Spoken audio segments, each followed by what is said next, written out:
Première finale de ce Roland-Garros, Coco Gauff, Aryna Sabalenka. On va se régaler, on a beaucoup de choses à se dire. Bonjour à tous, j'espère que tout le monde va bien. On arrive au bout de ce marathon, mais c'est maintenant que la magie va opérer. Tenez-vous bien, on a deux finales incroyables entre numéro 1 et numéro 2 mondial, que ce soit chez les filles et chez les hommes. Aujourd'hui, on va s'attaquer à la finale féminine entre Coco Gauff et Aryna Sabalenka, le remake de la finale 2023 à l'US Open. Alors même dénouement ou pas, je te donne mon avis aujourd'hui. Bouge pas, on commence tout de suite.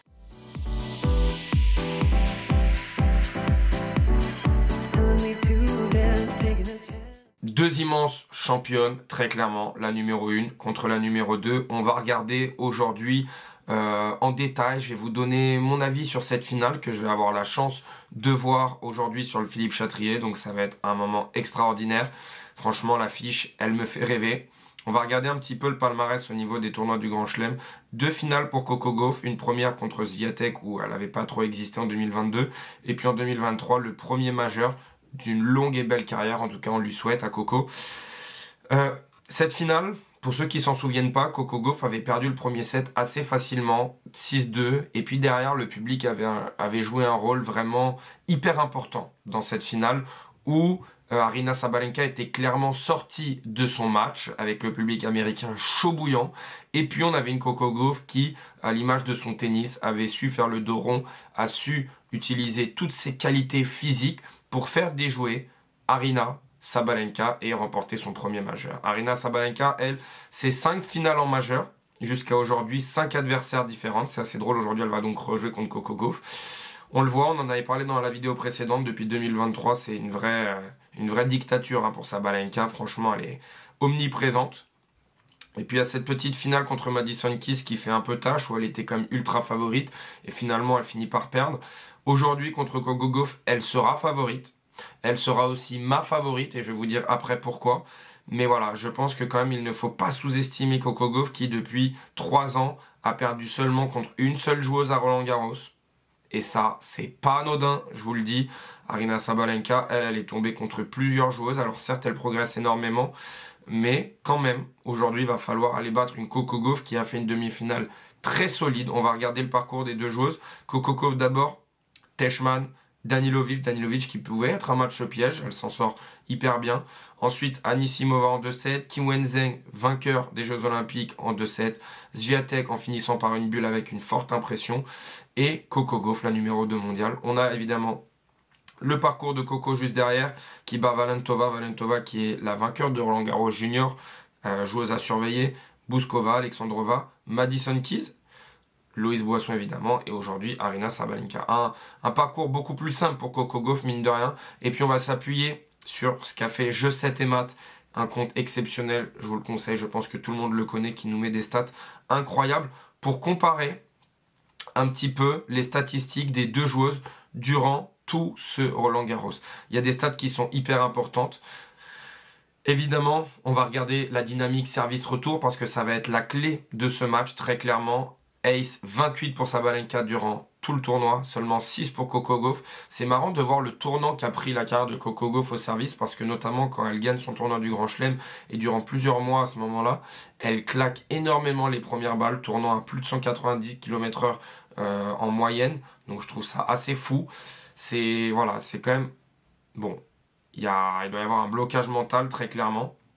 On voit que là, Aryna Sabalenka a toutes les stats en vert sur cette colonne-là. Et par contre, ici, Coco Gauff, elle, est bien plus performante sur cette zone-là. Donc si vous voulez, on peut se les détailler, mais rapidement. Sinon, vous pouvez mettre pause sur la vidéo. Vous pouvez aussi avoir accès à cette page sur Jeux 7 et Mat. Ce qui est important de comprendre, c'est qu'il va y avoir une vraie opposition de style entre les deux joueuses. Notamment le pourcentage derrière point gagné, derrière son premier service. Ça, c'est hyper important, mais surtout point gagné derrière son deuxième.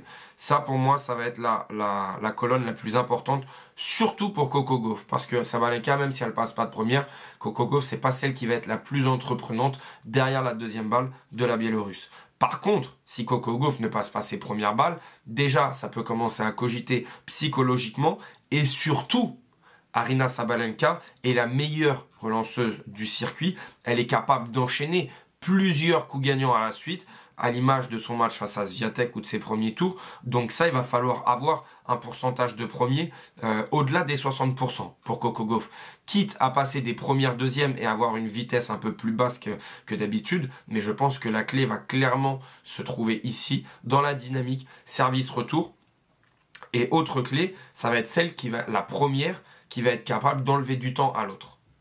Parce que même si Coco Gauff a une capacité à faire jouer le coup de plus, au moment où Aryna Sabalenka va prendre confiance et va commencer à frapper très fort, en trouvant soit des angles, en frappant très fort au milieu, Coco Gauff, elle, si elle est acculée derrière sa ligne de fond de cours, malgré ses grosses capacités physiques, je pense que ça va être trop compliqué pour arrêter la tempête Sabalenka, très clairement. Donc je pense que Coco Gauff, elle a tout intérêt, elle aussi, à jouer un tennis offensif pour enlever du temps et pour obliger Sabalenka à jouer un tennis qu'elle n'aime pas, c'est-à-dire un tennis en situation de défense, un tennis où il va falloir jouer plus d'échanges aussi, parce que s'il y a des coups de défense à jouer, c'est-à-dire qu'elle ne peut pas attaquer et donc les échanges vont durer un petit peu plus, c'est là qu'elle va essayer de fatiguer Sabalenka Coco Gauff. Ça va être vraiment une opposition de style hyper intéressante, tactiquement, techniquement, quelles vont être les trajectoires choisies par les deux joueuses. Sabalenka, on le sait, mais c'est surtout l'interrogation Coco Gauff. Parce que Coco Gauff, je pense que indirectement, c'est elle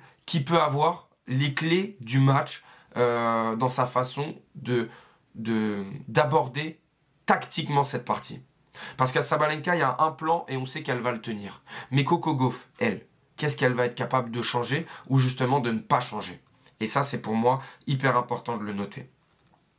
On le voit ici, pourcentage de points gagnés derrière le deuxième service adverse. Vous voyez que c'est Coco Gauff qui gagne le plus de points par rapport à Sabalenka derrière la deuxième balle adverse. Donc ça, c'est une stat déterminante. Est-ce qu'elle va réussir à garder cette dynamique ou pas? On le voit, point gagné au retour, 1 point sur 2 pour Sabalenka, plus d'1 point sur 2 pour Coco Gauff. Donc vous voyez que cette stat compense aussi la stat au service de Sabalenka qui, certes, dans les stats, Sabalenka est bien meilleure et dans l'impression visuelle aussi, mais en fait, dans les stats, on constate que Coco Gauff, elle, c'est elle qui est devant à ce niveau-là.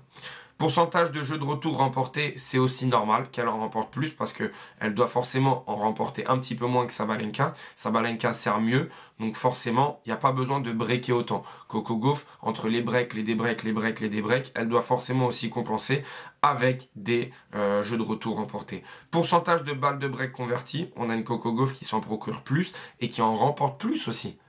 Et ça va être important, on est dans une finale. Et là, chaque point va compter. On est dans un moment du tournoi où on ne peut pas se permettre de bazarder la moindre balle de break.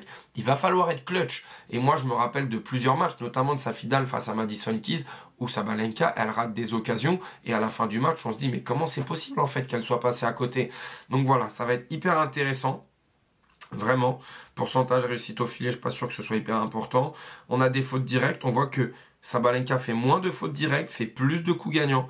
Donc ça, c'est hyper impressionnant parce qu'elle joue beaucoup plus vite que Coco Gauff. Mais globalement, on est quand même sur un match assez équilibré. Pour moi, je donnerais quand même l'avantage, allez, 63-37 pour Sabalenka. Je ne sais pas ce que ça donne au niveau des cotes officielles, mais Sabalenka me semble en mission. Elle m'a fait une bien meilleure impression que Coco Gauff durant tout ce tournoi. Ça, c'est la première des choses. Et puis même si je pense que Coco Gauff a certes plusieurs plans de jeu pour essayer de contrecarrer celui de Sabalenka, je pense que celui de Sabalenka est bien trop fort, bien trop puissant, bien trop en place. On parle souvent du dur comme étant sa meilleure surface, mais c'est vrai que la terre battue, déjà, elle a progressé, mais surtout, elle se déplace bien mieux qu'avant, et ça lui laisse aussi le temps pour armer ses grands gestes et ses grandes préparations pour frapper très fort dans la balle. On verra ce que ça donne. En tout cas, aujourd'hui, on va avoir une superbe finale, j'en suis sûr. Personnellement, si je devais mouiller comme ça, je dirais Sabalenka 2-7-0, mais avec 2-7 bien accrochés. Parce que Coco Gauff, encore une fois, elle a des grosses qualités. On verra ce que ça donne. Comme d'habitude, si tu n'es pas encore abonné à la chaîne, lâche ton meilleur follow, lâche ton meilleur like. Aujourd'hui, on va évidemment, s'il y a le temps, se faire le débrief de cette finale. Ensuite viendra l'heure de la preview, de mon avis de la finale des hommes. Alors abonne-toi si ce n'est pas déjà fait, lâche ton meilleur like et nous on se retrouve très vite.